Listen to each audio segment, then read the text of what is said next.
Wes overheard, he went, honey wagon? Why is there a honey wagon here? What? There should not be a honey wagon. We had pre-shoot as well. Yeah. Which Kind was of just vlogging. like shooting days. But, we were shooting. Yeah, but That's true too. Yeah. I really hope I get this. And then it happened. Is this supposed to be here? It was under the lunch trolley. Oh dear, who shot you? Tara's from out of town. Help yourself to a hand grenade. You're very kind. Could you imagine falling in love with a man like me, by the way, hypothetically? You're drunk on 3 beers. Obviously, Benicio, you had a fairly big role in the French Dispatch in one of the segments there. But how different is it to, I guess, be the lead for the whole film, especially when, he's said that this film wouldn't have existed without you? How different was that experience? It was scary, but quite flattering and quite exciting.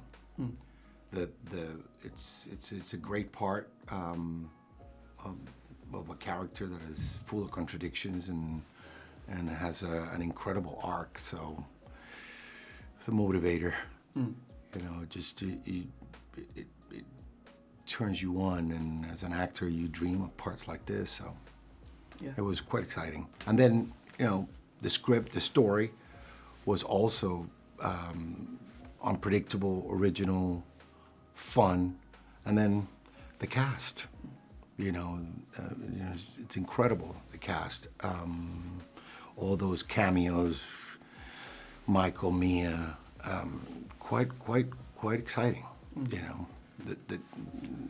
That's also a motivator. Yeah. And for you two, obviously newbies to the Wes Anderson world, did you have kind of expectations of what it would be to be in a Wes Anderson film before, and how did it kind of match up, I guess, the real experience to any of those expectations?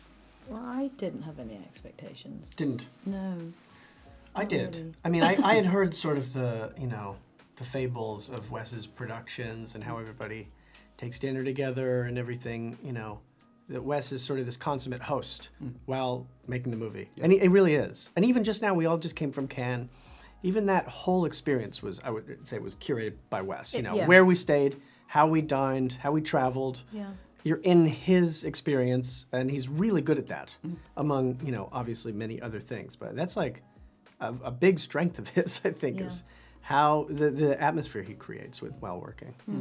I really didn't have any sort of preconceived notions about how things would be, because I've really not been working for very long. So I'm still very much learning everything, and I don't know very many people in the business other than the people that I've worked with on the few projects that I've done. And none of them have worked with him before. So, and there's only so much information kind of out there about it, because it's all very beautifully sort of kept in this lovely little Wes bubble. And so I walked in, and I think after I met Wes for the first time, I thought, wow, God, he just must be so lovely to just kind of be around. And then we had the screen test, and I met Benicio for the first time, and again, same thought process, just wow, this just sounds so amazing. I really hope I get this. And then it happened. And then arriving and moving and unpacking all of my stuff into the little hotel room that I was in, I think that was when it kind of all started sinking in, and we had dinner together on the first night. And then I think I kind of realised, oh, wow, this is going to be like the best and funnest summer camp ever. And we really did kind of become like this work family. I mean, it's impossible to not feel like that when you eat breakfast, lunch and dinner together. Don't disappear off into trailers, because he doesn't do that. You're together all day, every day. There are no trailers. There are no trailers. There's no video. He banishes them. Yeah, there's no video village. There's none of that. So you're in it, all of you. There's not hierarchical at all. And it was just wonderful. On the very first day, or one of the very first days, Avery, Avery was one of the assistants on the film, so sweet. said, Michael, if you, in between, if we have a little honey wagon outside, if we want to go to it. And Wes overheard, and he went, honey wagon? Why is there a honey wagon here? What? There should not be a honey wagon. He immediately got involved and was like, what's going on? No. And like made a correction, like, no more honey wagons. So he's that across everything. It really is. Yeah. In terms of all these characters. Obviously, Zaza. I think I read that one of the people that was a reference point was Francis Ford Coppola, which I was quite interested by for the character of Zaza. Can you talk a bit about the different references points you had for this character? And there were many. Yeah. But that was doing some kind of analogy between tycoons in the business world, tycoons in the movie world, and successful. So the idea of Francis Ford Coppola came from a conversation that we were having, Wes and myself, and Wes recommended to watch a documentary on the making of Apocalypse Now. And when I watched it, I kind of understood. It's just Francis had all kinds of obstacles to get that movie made, and that's similar to what Jaja, goes through in this film to get his redemption.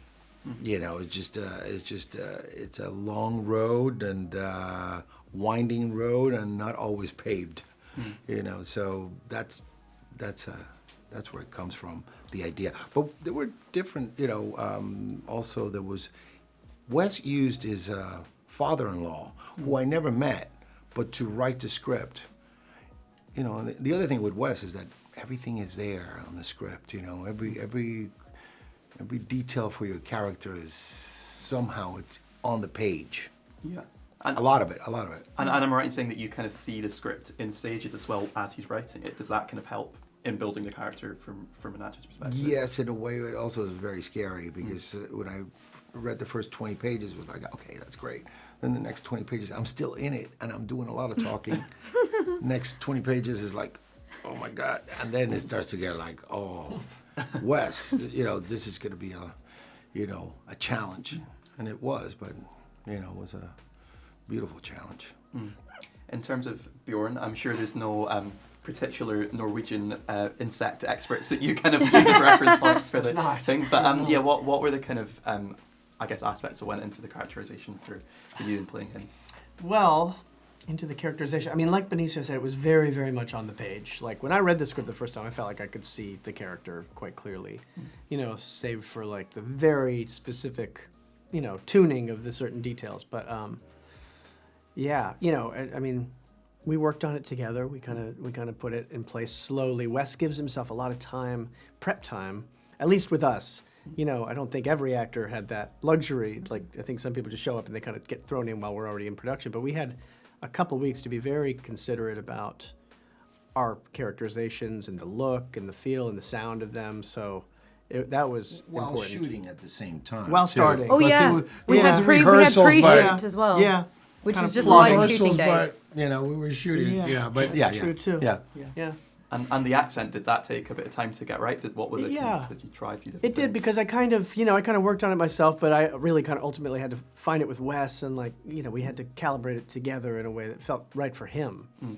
Because he's the one who kind of has to be zoomed out and see how everything is working together, and it's a little hard to feel it out. We kind of just had to take baby steps toward it. I feel like the scene that where it got locked in place, and he's like, okay, now we've chosen our lane with this guy, was when you actually kind of meet my character for the first time. And Scene 6. Benicio calls me out. Scene 6. It's amazing. Scene 6 for the viewers. I remember. I will never forget that as long as I live. That's right. It's an important scene. And Benicio says, who's that over there? And then I speak for the first time. You hear me speak, and it was like, okay, we've decided. Now that's what this guy's going to sound like, and there's no going back. Yeah.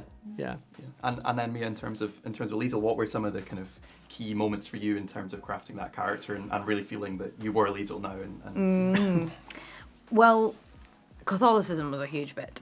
I was not raised a Catholic. I really didn't know very much about the Catholic faith. And amazingly, I think it was my first official costume fitting with Milena, who is amazing, who did all the costumes. It was in Rome, which is... Oh, you went to Rome? I went to Rome for all of 48 hours. I went to Rome to do fittings, and it was... That's cool. It was, I think as we all know, it was a very full-on fitting. There was just a lot of sort of very slow and precise looking over of things. But I did, obviously, make very good use of the fact that is the hub of Catholicism.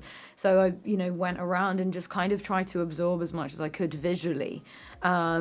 because that is the world in which she's grown up. So that felt very important. And I spoke to a dean of a church that is not too far away from where I was, and just spoke to people within the Catholic faith as well. I went to some church services. I just really wanted to immerse myself in that and try and understand that as much as I possibly could, so that it just felt natural.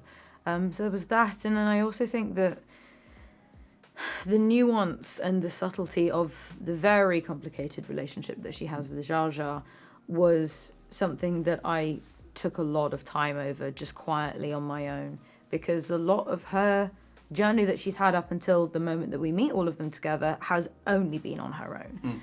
It's just been quiet contemplation on these unanswered burning questions that she's had since the age of 7, because I think to all intents and purposes her dad didn't really want anything to do with her.